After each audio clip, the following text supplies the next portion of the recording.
Pri posmatranju procesa povezivanja povratničkih gradova unutar Jugoslavije trebalo bi imati u vidu uvek prisutnu kontrolu državnih vlasti i definisane političke ciljeve, promociju jačanja uspostavljenog državnog sistema, razvijanje ideja, bratstva i jedinstva svih naroda i narodnosti. Saradnja koja se uspostavila združivala je gradove iz raznih republika koristeći najmanje istorijske, privredne ili druge veze.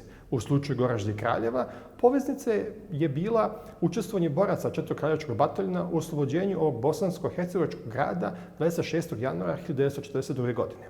Na predlog opštinske konferencije SSRN Kraljeva, povelja o bratimljenju opštine Kraljeva s opštinom Goražde potpisane 28. juna u našem gradu, odnosno 3. jula 1976. godine u Goraždu. Ova odluka je obrazložena spomenom na zajedničku borbu Četvrtokraljevačkog bataljona i stanovnika Goražda u Drugom svetskom ratu. Saradnja je podrazumevala razmene posete zvaničnih gradskih delegacija, društveno-političkih i omladinskih organizacija. Propašću zajedničke države slabi prestaju uspostavljene veze.